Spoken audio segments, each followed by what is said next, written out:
one day I caught a big fish, luckily on my own, on the shore.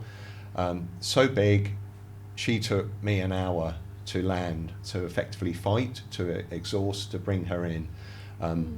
Hot weather, no water, sunshine, semi-ozone hole. I was burned, exhausted. My feet were cut, the rock I was on. She came in pretty much similar state. I brought her to the side of the rocks, big eye, looked into her eye, had an epiphany. That was what made me turn.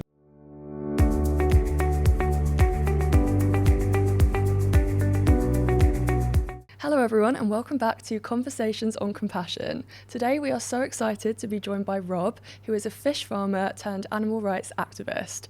Rob has been vegan for over 30 years and has had an incredible journey to get here, so we are so excited to dive in and learn more about his story today. Welcome to Conversations on Compassion, Rob. Thanks for having me. It's a pleasure to be here. Thank you. And we should say Rob is our colleague at Animal Aid as well. So let's just start at the beginning and take us back to your days as an angler or hobby fisherman. Okay, so it's not an excuse, but I think a lot of lads my age when I was a kid fished, most probably with their dad. It's a bit of a cliche, I guess, a bit of a bonding exercise. So from 10 onwards, I was fishing with my dad, but with my mates as well, doing my own thing. Became obsessed eventually. It was most of my free time. I've lived near the coast, so I fish for sea fish, in rivers, in lakes, etc. It became a big part of my life, and I must say at that point I was desensitized. I wasn't thinking about the fish at all. It was about my hobby, it was about photos, it was about trophy photos. Oh wow. Did you do that the bigger classic? the better, yeah. Posing with the fish. Every angler's got their personal best for every species, so there's a lot of ego involved. Even as a young lad, I think it was as much about showing off, bragging, ego amongst my peers, fellow fishermen. So, fresh air, nature, but I was abusing animals. So at that time, do you think you weren't really aware of or even thinking about the harm it was causing? Not at all. I was completely oblivious, naive, blinkered, because any thought of hurting the fish would have been inconvenient, and I most probably would have blanked it and tried to excuse myself. And effectively I was deluded. I thought I was looking out for nature, conservation, all these cliches you hear from anglers, but effectively I was torturing not just fish, but if I ever accidentally had a snag in a tree and lost fishing line, then there's the risk of entanglement for wildlife, hooks, etc. I never gratuitously dropped litter or anything like that, but yeah, I saw it all the time. And how did you get into fish farming from there? Well, as an obsession that took over my life, I was like really wired. Walking along a river, I think, I know what's swimming now, I know how to catch it, I'm going to go and get my rod, I'm going to try and catch it, etc. There was a course I saw one day in the library, it's about aquaculture, fish farming, and it was at an agricultural college. It wasn't too far from me, so practically I could go, and it seemed like a dream. I could use my, I could turn my obsession into a career. So effectively I applied after a year's experience, which I needed for the course, and got in. Wow. I think a lot of people don't know much about the factory farming aspect of fish farming. Can you speak more about that and what it was like, not only to fish welfare, but also health and the environmental impacts? Okay, so indeed, factory farming is key. It's all about profit, it's all about volume, it's all about production.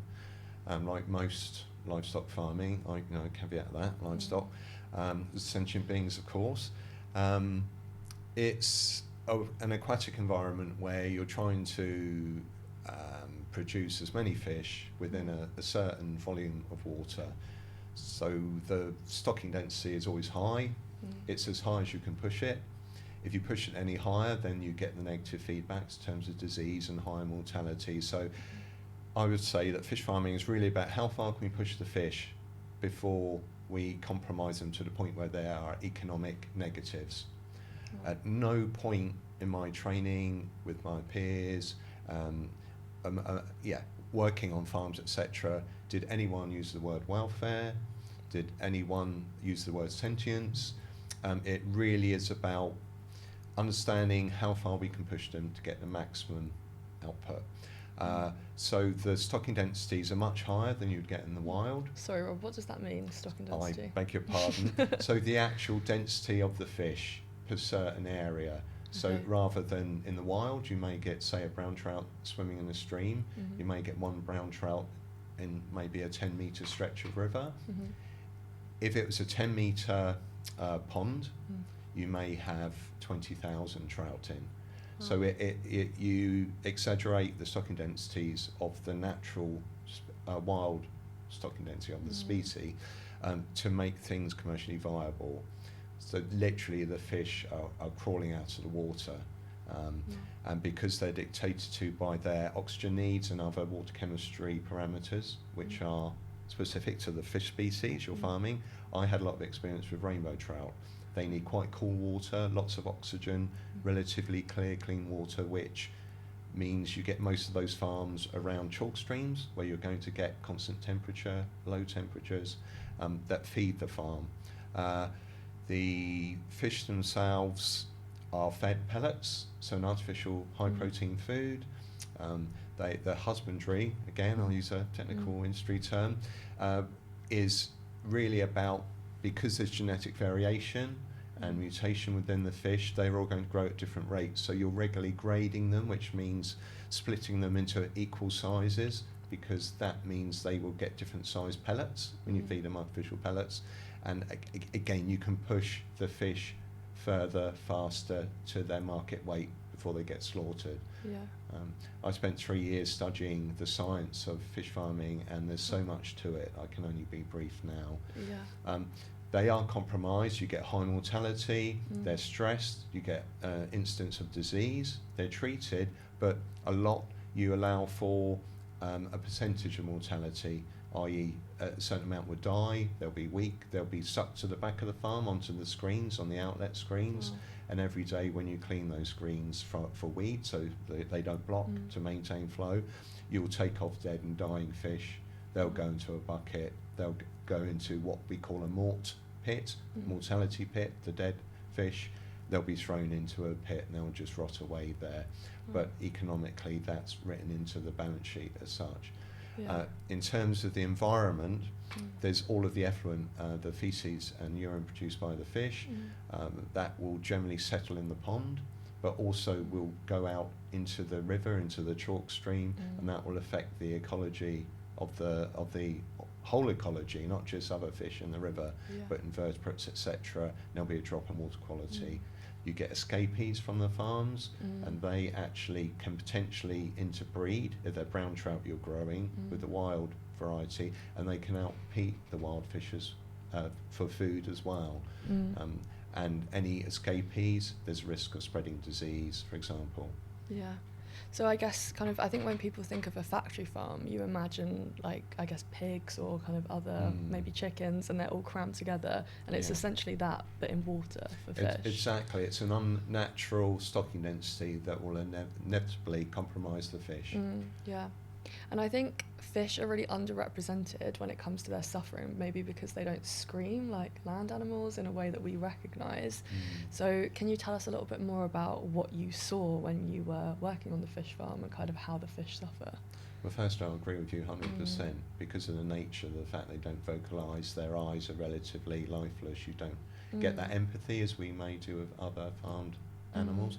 I would say that is what allowed me, as a now vegan, to help me to be desensitized to their sentience, which means that when I handle them and when I'm around them, I don't see them as living beings. I just see them literally as units of production. And if we keep them alive and healthy enough to get to slaughter weight when they're eventually slaughtered, then it's all about, again, the balance sheet. It's not about looking out for animals per se. That wasn't my motivation, to be around fish, to enjoy their presence and to appreciate them. It's really about how we could exploit them. I would say that has bearing on the public perception as consumers, that fish are at the possibly the bottom of the chain in terms of empathy and concern, and just caring about them generally. In terms of husbandry, again, choose a technical term. Can you explain what husbandry means? Yes, the husbandry is the sum of all the processes of how you grow the fish, all of the interventions, how you handle them, how you initially get them in the first place. So the fish in the wild, you may have seen on documentaries, would spawn in a river at the right time of year, usually in the winter months, and it's all driven hormonally by daylight length and water temperature. So at the right time, the males will sit alongside the females. The female will excavate a nest in the gravel, which they call a redd, R-E-D-D. She'll release her eggs and he'll release his sperm, and it'll be fertilized immediately, and then eventually the female will go upstream, kick her tail, and the stones will cover the eggs and they'll be safe. And they'll incubate naturally. Wow. In the farm environment, we condition the females, we give them lots of food, get them big in size, that means that they have more eggs, but also they're selectively bred.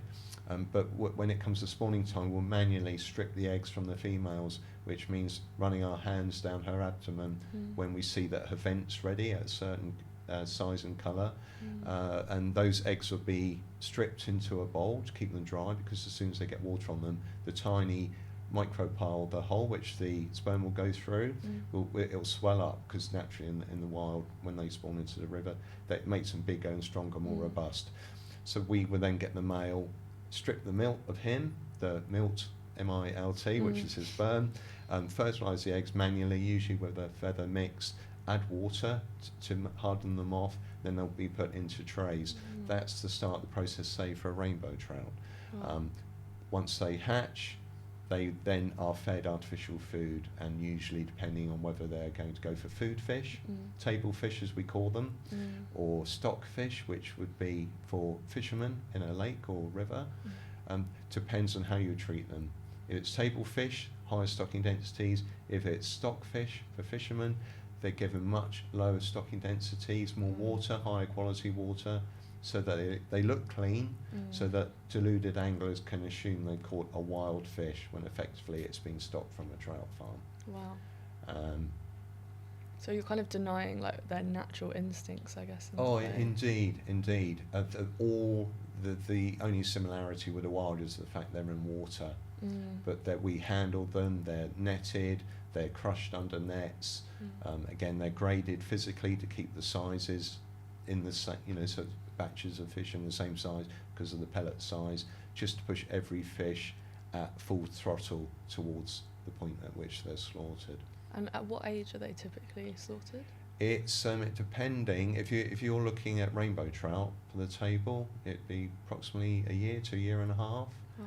If it's brown trout, and which would generally be for rivers and for fishermen, fly fishermen, that could be 2.5 years, but they'll have a higher value, so that's all part of the balance sheet. So, and their natural lifespan, what's that?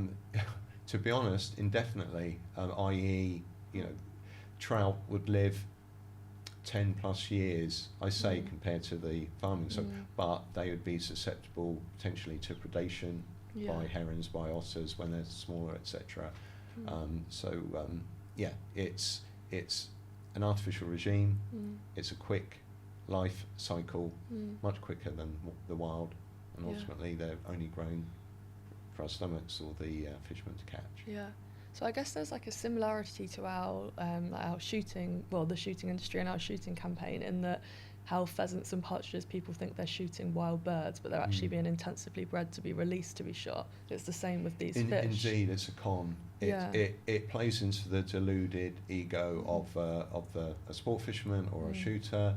The whole thing's a farce. Yeah, they're factory farmed and released for people to... Exactly. If you, sometimes trout fisheries, you have stew ponds, which is another term, which is what old-fashioned word for the trout ponds, where they grow them, and then they'll net them, put them in the lake in the morning, and the anglers can come along, catch them in the afternoon once they acclimatise to a new body of water, actual space for the first time possibly in the fish's short lives. That's so sad. Yeah.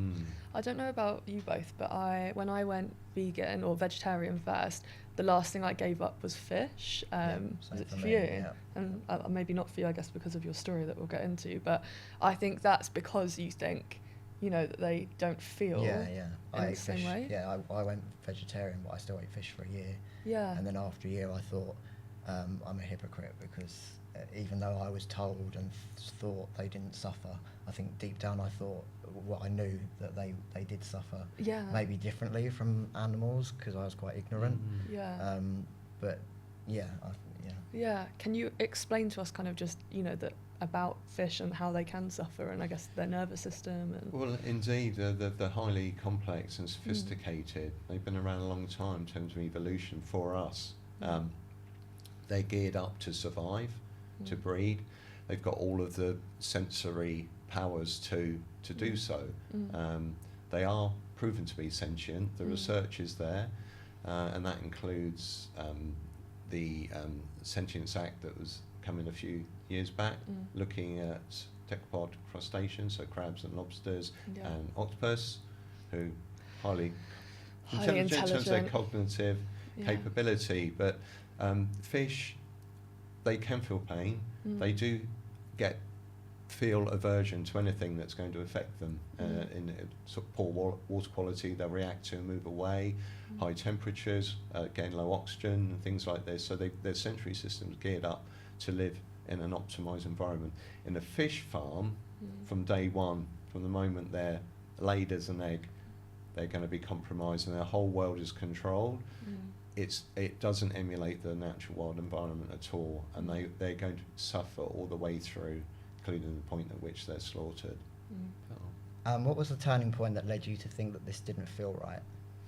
Well, when I was at the agricultural college studying, eventually when I graduated, I went on to be a fish technician, so in charge of all of the fish stocks, but also part-time lecturer. So I was teaching effectively the next generation of students to abuse fish. My delusion kept me going, kept that momentum going, but I knew something wasn't right, something was wrong. What I saw and heard, the anecdotes within the agricultural college, across different departments, that was including the lecturers, as well as the students, about animal abuse generally. It started to sicken me, and eventually I just knew I needed to resign and get out.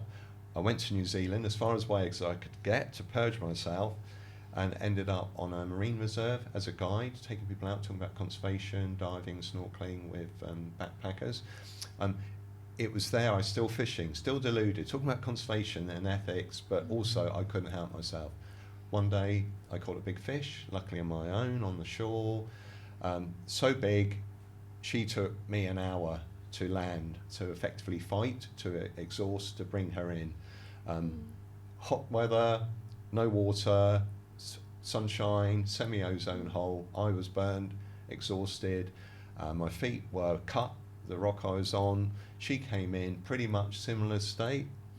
I brought her to the side of the rocks, big eye, looked into her eye, had an epiphany. That was what made me turn. I realised what I was doing because I felt that, it was the circumstance and everything came together for me to relate to that one fish that I caught. I burst into tears. It was like a demon came out of me. I realised that not just fishing, but fish farming, the pain and suffering I'd caused for so long, so many fish, and frankly, I'd killed thousands and thousands of fish. I'd flatlined. I just felt no emotion. I wasn't thinking of the fish at all. That changed everything. I was a different person from that moment. I went back to the hostel.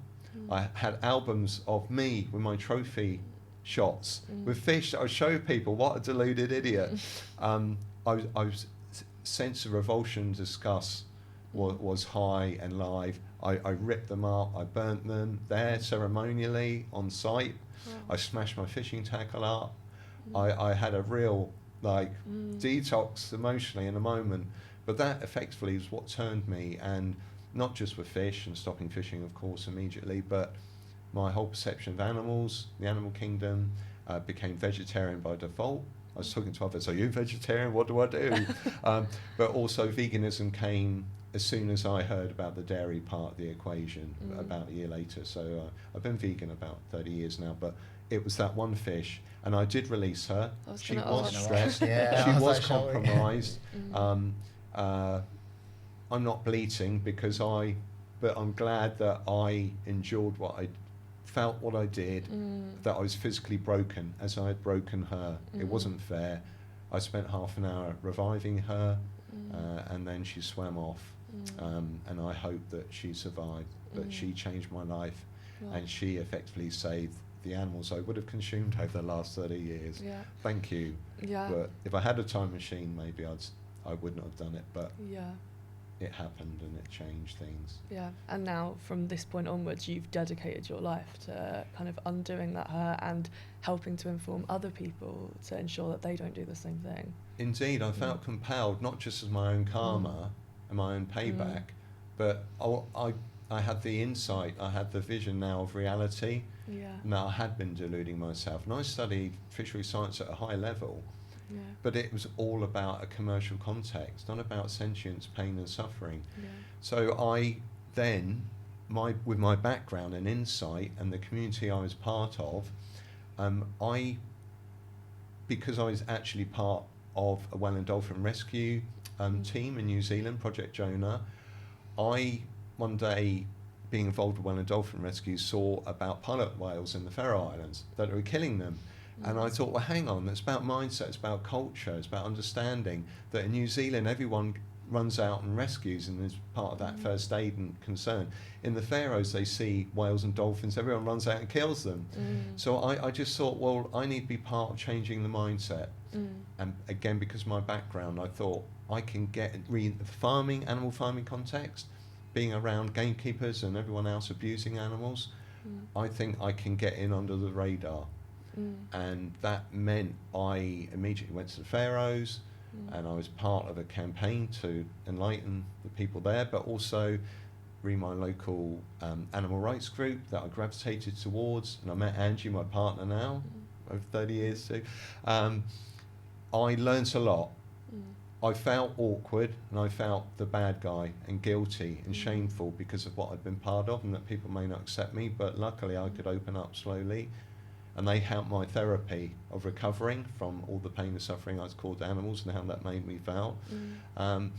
So I used my skills to go undercover, to work for groups, photography, videography, to record the reality. And because I had the culture behind me, I knew how to act, how to behave, how to look, so I could get behind enemy lines per se, and use that to an advantage working with animal protection groups.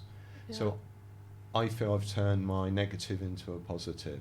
Sure. I think you've got such a unique perspective, because like Aaron and I have both been like veggie since we were younger, I kind of think pretty much as soon as we found out what kind of the animals were meat. And I think therefore, like for me, and I think probably you as well, it's kind of hard to understand sometimes people that do know and eat it anyway, where you've kind of been on the other side of that, so you are able to reach people in a way that we maybe aren't.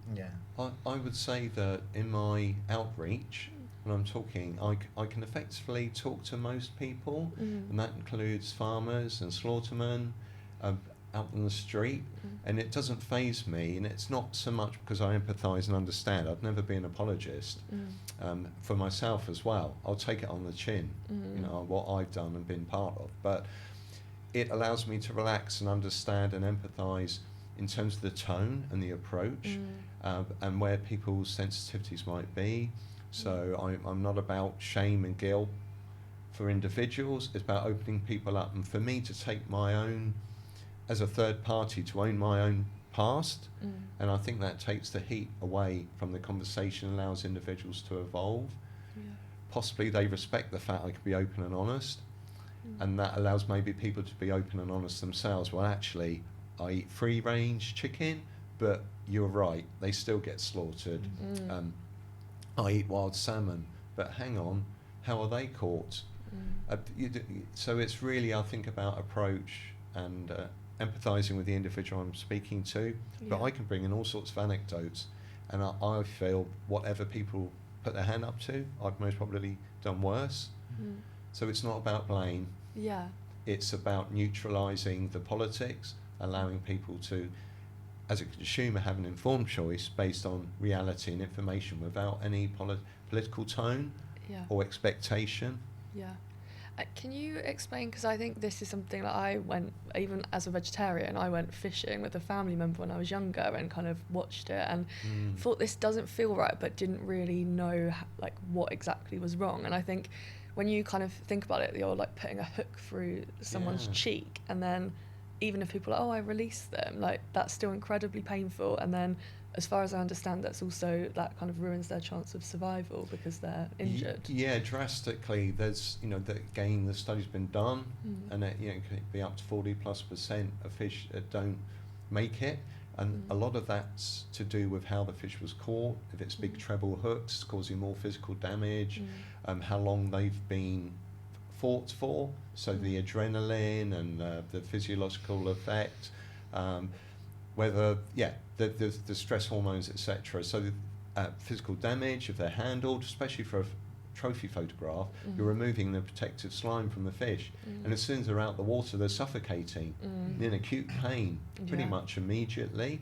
So depending how long people had that photo op, depends on the, will affect the survivability of that particular fish. Yeah. And if they're put back into a body of water where there are predators, like it's freshwater pike, for example, or predatory birds like cormorants or herons, those fish are, compromised for a certain period, and they're more prone to predation, for example.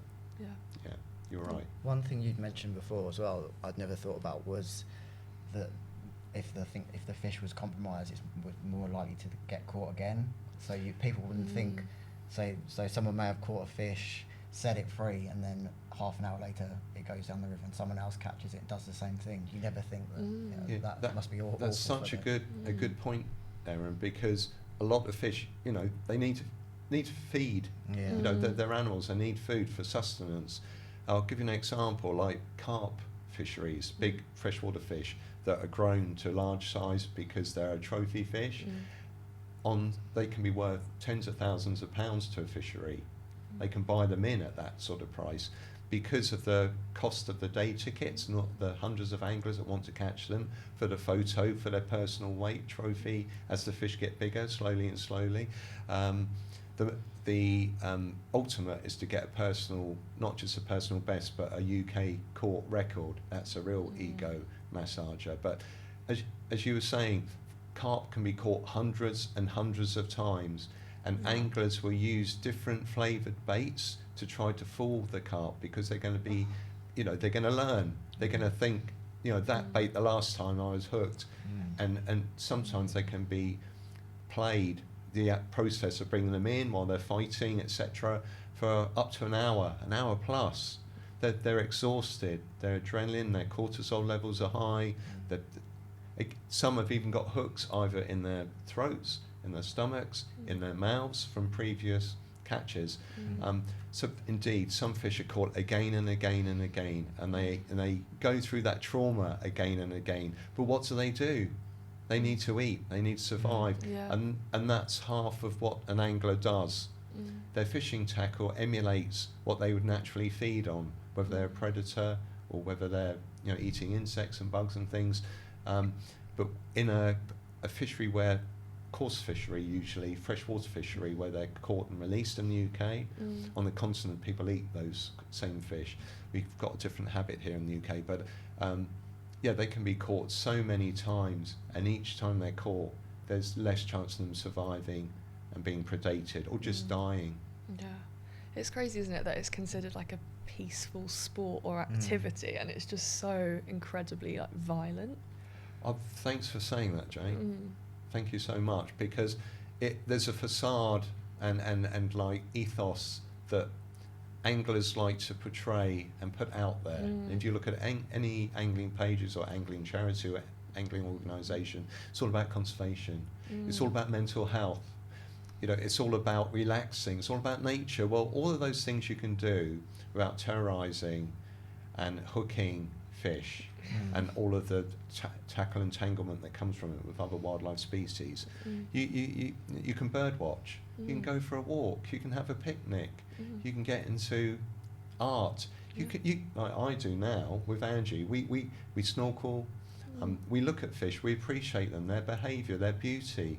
We walk along a river and I see some trout, right, sort of feeding on mayfly at the right time of the year. It's beautiful and it's fantastic and it's natural. Whereas before, I would have got my rod, put on my sort of emulated fly pattern with a hook and try to... I just wouldn't be able to help myself. Now I can appreciate the beauty of nature in a non-perverse way. But you speak to any angler and they'll say the same thing. Yeah, we care. We conserve. And we appreciate nature. Well, I'm sorry, three crosses. You're deluded like I was. And I think if people are, because I know a big part of it is the trophy of the photos. Indeed. If people want a kind of trophy, I think photography, which is what you also do now, is a great kind of compassionate alternative where you can capture amazing photos of wildlife and enjoy those rather than pictures of their suffering bodies whilst you're holding them out of their natural environment and they're suffocating. There's nothing worse you can do. It's like, I don't know, you see cartoons and what have you, sort of typical cartoons showing fish catching humans and pushing their head underwater for a trophy. It's the same difference. A fish out of water, they can't breathe. And they are in acute and chronic pain. And you will compromise them, even if you put them back, even if you catch the same fish again and again. They are suffering. Sorry, Mr. Angler, you are causing pain and suffering. A lot of people think that we need fish for protein and especially omega-3.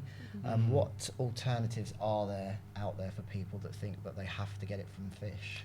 Well, yeah, surely that's been hyped really by the industry, marketing, etc. Fish get their omegas from actual algae, from an algal natural source. If we want to, we can take supplements from a vegan sort of plant-based algal source. But in terms of day-to-day diet, myself personally, I would have a general mixed diet. A lot of green leafy vegetables can have omegas in. Sprouts, I know half of us have an aversion, but red kidney beans can be a good source. It's quite surprising. Sorry to interrupt you. It's quite. I always thought it was like seeds and nuts, but it's even in like avocados and things like that. Indeed, and it can be walnuts are a good source. Chia seeds, for example, they can be expensive and not necessarily practical to incorporate into our daily diets. So certainly the information's there, and on our Animal Aid website, there's a lot of information about nutrition, and also alternatives. Like for me, fish and chips, but a vegan version. And Erin, you've done some fantastic videos informing people with the recipes, and that again is on our website.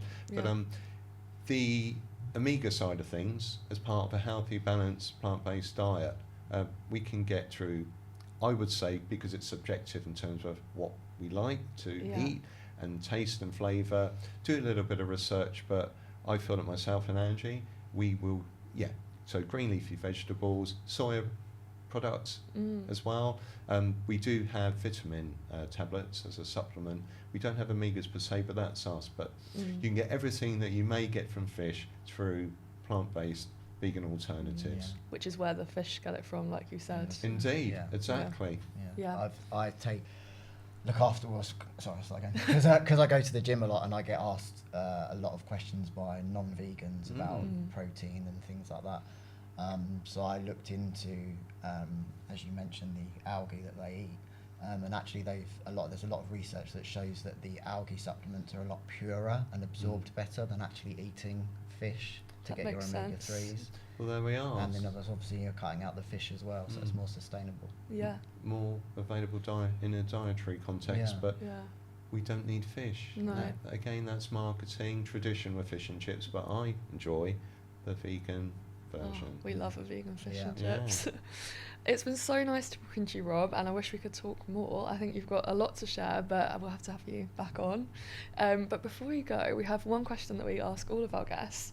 You've got one meal to help convince a non-vegan that vegan food is amazing. What are you feeding them?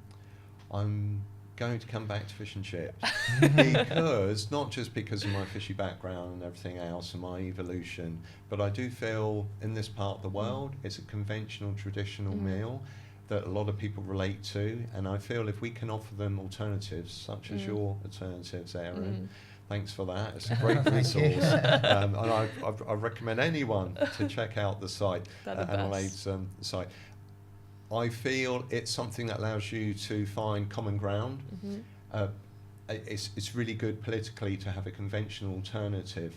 So if I go out with my family who still eat animal products, unfortunately for me and the animals themselves, when Angie and I have fish and chips, I think it sort of sobers the room and people think, well, hang on, you're vegan, why are you eating fish and chips? It's just our version. Yeah. And if they taste it and the flavour and the texture, now the technology's there, there's so many things you can buy in the supermarkets, you can buy out when you're eating out.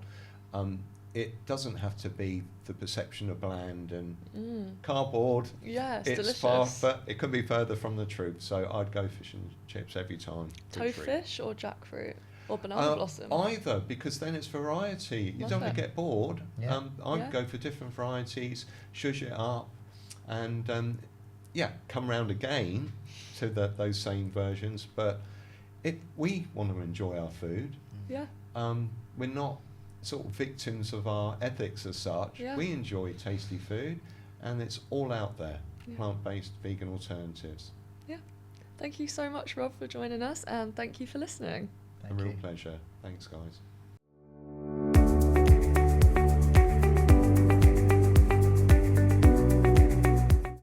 As always, thank you for joining us, and we hope you enjoyed the episode. Please share it with your friends to help us inspire kindness for animals.